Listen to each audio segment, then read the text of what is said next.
নমস্কার, আপনারা ভালো আছেন তো?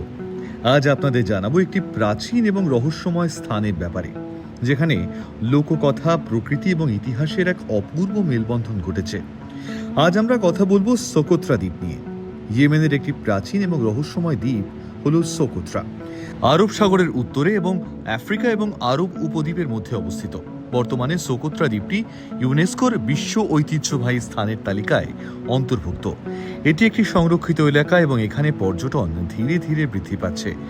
দ্বীপের প্রাকৃতিক পরিবেশ এবং জীববৈচিত্র্য সংরক্ষণের জন্য বিভিন্ন উদ্যোগও গ্রহণ করা হয়েছে, যাতে ভবিষ্যৎ প্রজন্ম এই অপরূপ সৌন্দর্য উপভোগ করতে পারে।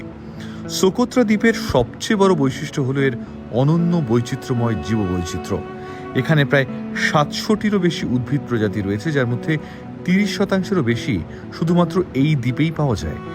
এই জীববৈচিত্র্যের মধ্যে ড্রাগন ব্লাড ট্রি বিশেষভাবে উল্লেখযোগ্য। এই গাছটির বিশেষ আকৃতির কারণে এটিকে ছাতা গাছ বলা হয় এবং এর লাল রসকে ড্রাগনের রক্ত বলা হয়, যা ঐতিহাসিকভাবে বিভিন্ন রোগের চিকিৎসায় ব্যবহৃত হয়। এছাড়াও সোকোত্রা দ্বীপে অনেক অদ্বিতীয় প্রাণী পাওয়া যায়, যেমন সোকোত্রা স্প্যারো এবং সোকোত্রা স্যান্ডবার্ড। এই দ্বীপে প্রায় 90% সরীসৃপ এবং 95% ল্যান্ড স্নেল প্রজাতি বিশ্বের অন্য কোথাও পাওয়া যায় না।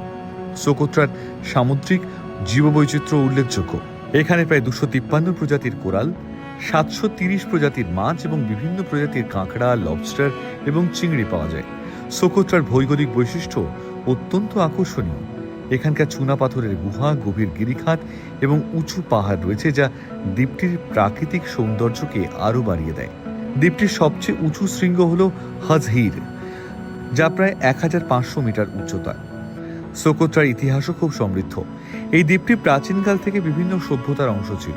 খ্রিস্টপূর্ব প্রথম সহস্রাব্দে একটি মিশরীয়, গ্রিক এবং রোমান সাম্রাজ্যের সাথে বাণিজ্যিক সম্পর্ক বজায় রেখেছিল।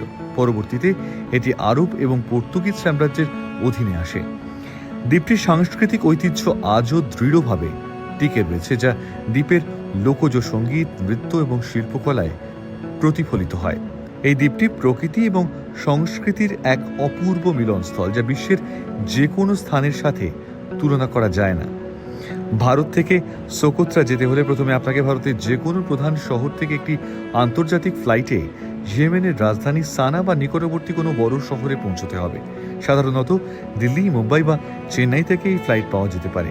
তবে বর্তমান পরিস্থিতিতে ইয়েমেনের সরাসরি ফ্লাইট পাওয়া কঠিন হতে পারে, কারণ ইয়েমেনের রাজনৈতিক পরিস্থিতি অস্থিতিশীল। তাই বিকল্প হিসেবে আপনি ওমান বা কাতার হয়ে যাত্রা করতে পারেন, তবে এক্ষেত্রে আপনাকে আগে থেকেই ট্যুরিস্ট ভিসার ব্যবস্থা করতে হবে। আজকের মতো এইটুকুই রইল। আবার দেখা হবে পরের ভিডিওতে।